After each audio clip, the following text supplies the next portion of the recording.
Graça e paz, meus queridos. Eu sou o apóstolo Edilson, da Igreja Batista Nova Sião, em Vitória da Conquista. Este é o programa Mergulhados na Presença, um programa que vai ao ar todos os sábados e agora com um período maior. Nós estamos aí com um período de 1 hora para termos mais tempo para abençoar a sua vida, abençoar a sua casa e abençoar a sua família. E você que ainda não sabe o porquê que nós escolhemos esse tema para o programa, que é Mergulhados na Presença, é porque nós temos vivenciado uma experiência com Deus muito forte e o Senhor tem nos levado cada vez mais para a presença dEle. E por isso o tema do programa foi escolhido Mergulhados na Presença. E o nosso propósito é transmitir isso ao teu coração, para que haja uma sede, uma fome no teu coração pela presença do nosso Deus. Nós temos ministrado essa mensagem em vários lugares onde o Senhor tem nos enviado. E você vai assistir agora uma pregação, uma ministração em Itapetinga, numa reunião da Ordem de Pastores, juntamente com as igrejas, e foi ali um encerramento da semana de intercessão por Itapetinga. Também vamos mostrar algumas imagens, alguns lugares onde temos ido, pregando sobre a presença do Senhor. Que Deus te abençoe.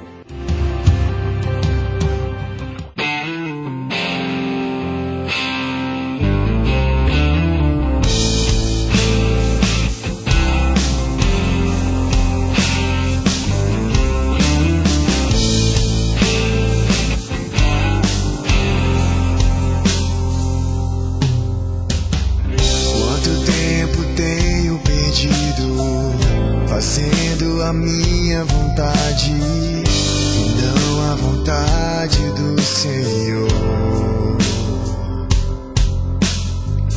Oportunidades se foram e não vão mais voltar.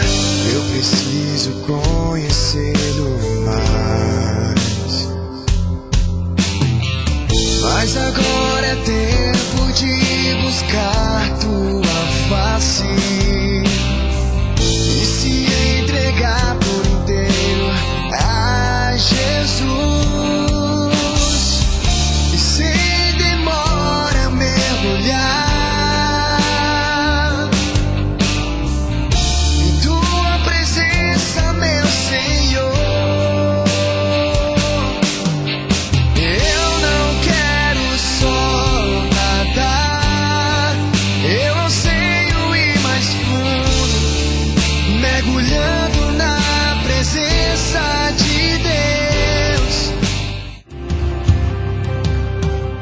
Para a gente tem sido marcante, porque depois do congresso que teve finalzinho de novembro, início de dezembro do ano passado, meu pai, como todos presenciaram e viram, ele dá o testemunho, um homem com 43 anos de ministério, onde pôde ver que ele errou, vamos dizer assim, pecou, porque ele dava muito mais prioridade ao ministério do que à família, do que o próprio tempo dele para com Deus.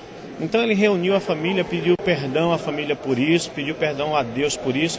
Hoje ele tem um tempo com Deus que é os sábados, que ele não troca mais o sábado por nada. E isso para a gente como filho também tem tido assim um efeito, porque nós mesmos temos procurado, né, na família como pastor, às vezes até caminhando o mesmo lado errado que ele estava caminhando, e hoje nós entendemos que a presença de Deus vale muito mais do que tempos que a gente gastava. Então nós estamos procurando também realizar no nosso lar, na nossa casa, o nosso, vamos dizer assim, o cantinho do encontro com Deus, onde a gente tem buscado a presença do Senhor. Isso motivou não só a vida do meu pai, a vida da minha mãe, mas motivou a minha esposa. Tudo que o apóstolo Edilson tem anunciado, tem praticado na igreja dele, no ministério pessoal, é algo assim fundamental. Nós temos que parar, ter o tempo de parar, o dia de parar, uma tarde, uma manhã, as madrugadas, mas tem que parar para ter intimidade com Deus. É aquela questão de buscar no Pai aquilo que o filho precisa e não ficar trabalhando por conta própria. Quando um filho tem 13, 14 anos, 12 anos, 11, ele sempre busca no pai: pai, me dá o dinheiro da passagem, pai, me leva para o colégio, até ele ter uma independência. Só que conosco nunca acontece essa independência, nós somos sempre crianças diante de Deus. Então podemos ter 80 anos, sempre temos que estar lá: pai, o que é que eu faço? Pai, para onde eu vou? Pai, qual é o caminho? E isso só se consegue com a presença. Essa mensagem deu um novo sentido ao nosso ministério, né? Principalmente como a própria mensagem focou a questão do ativismo. Hoje nós podemos assim parar e pensar que nós não somos nada sem Deus e que precisamos mesmo de estar na presença dele no altar, na dispensação dele, para sermos veículos de bênção para todos aqueles. Essa mensagem que o apóstolo Edilson está pregando e que vai ser a nível mundial, nós temos certeza que vai trazer um impacto muito forte para as igrejas no Brasil e no exterior. Temos certeza disso. Ele já tem rodado por vários lugares aqui na Bahia e Deus tem abençoado. Todos os lugares que ele tem ido, Deus tem abençoado. Então eu tenho certeza, nós saímos daqui nesta manhã abençoados, muita gente chorando, impactado com o poder de Deus na vida do apóstolo Edilson. O apóstolo Edilson é um apóstolo já conhecido e muito amado de todos nós. No congresso do ano passado, foi assim, a grande bênção do congresso foi a presença do pastor Edilson. O congresso, na realidade, ficou marcado pela vinda dele, pela palavra, pela instrumentalidade dele naquele evento.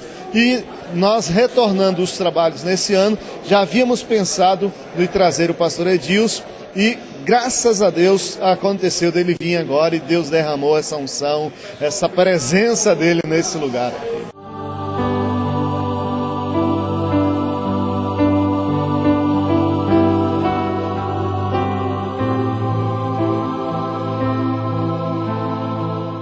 Tapetinga está sendo tomada por um mover de avivamento. Quando a igreja se reúne em praça pública, isso é a sinalização do avivamento que já está às portas. Quantos desejam um avivamento para essa cidade? Diga aleluia! E dê um forte aplauso a Yeshua, aquele que vai trazer o avivamento sobre esta cidade. Aleluia! Eu quero compartilhar um texto que se encontra em 1 Crônicas, a partir do versículo 6. Nós temos experimentado algo nesses dias na Igreja Batista Nova Sião, e é disso que queremos compartilhar com o seu coração. E eu sei que você que está aqui até esse momento, talvez saiu da sua igreja depois do culto, outros vieram mais cedo para cá. Eu tenho certeza que vai valer a pena, porque Deus vai ministrar um rema, uma palavra diretiva ao teu coração nessa noite, amém? Capítulo 13, a partir do versículo 6, diz assim: E então Davi com todo Israel subiu a Baalá e dali a Kiriat Jearim, que está em Judá, para fazer subir dali a arca de Deus, o Senhor que habita entre os querubins, sobre a qual é invocado o seu nome. E levaram a arca de Deus sobre um carro da casa de Abinadab, e Uzá e Aiô guiavam o carro. E Davi e todo Israel alegravam-se perante Deus com toda a sua força, com cânticos, com harpas, com alaúdes, e com tamboris, e com símbolos, e com trombetas. Versículo 12. E aquele dia temeu Davi ao Senhor, dizendo: Como trarei a arca a mim, a arca de Deus? Como trarei a mim a arca de Deus? Pelo que Davi não trouxe a arca à cidade de Davi, porém a fez retirar à casa de Obed-edom giteu. Versículo 14. Assim ficou a arca de Deus com a família de Obed-edom 3 meses em sua casa. E o Senhor abençoou a casa de Obed-edom e tudo quanto tinha. Eu quero iniciar liberando uma palavra de Deus sobre a tua vida. Se você tem fé e convicções no teu coração para receber, eu quero fazer uma declaração profética sobre o teu coração, sobre a tua casa, sobre o teu casamento, sobre os teus filhos, sobre a tua família. Se existe um coração receptivo, então essa semente vai cair no teu coração. Eu quero declarar que por esses dias, o Espírito do Senhor se manifestará na tua casa.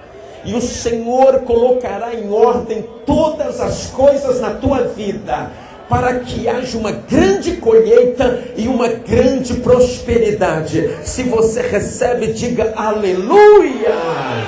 E diga mais, que assim seja. E pode aplaudir o Senhor, aleluia! Esse momento do texto que nós lemos é para Davi um momento determinante, crucial. Por quê? Davi havia acabado de assumir o governo sobre Israel, sobre todo Israel. Ele havia assumido o governo sobre Judá e agora ele estava sendo empossado como rei sobre todo Israel. E Davi, por conta de uma experiência de toda a sua vida, ele entende que uma das coisas mais importantes, como seu primeiro ato de governo, era que a arca voltasse para Jerusalém. A arca teria que voltar para Jerusalém. Davi, a maior preocupação que ele teve naquele momento, quando ele assume o governo, é que a arca não poderia estar distante de Jerusalém. Por quê? Porque ele entendia que a arca, que representava a presença de Deus, diga aleluia, essa arca, esta presença, definiria todas as coisas no governo dele, no reinado dele, na vida dele. Então, ele sabia que ele não governaria com êxito, a cidade não teria êxito, as famílias não teriam êxito, ele não teria um reinado bem sucedido se a arca não viesse para Jerusalém.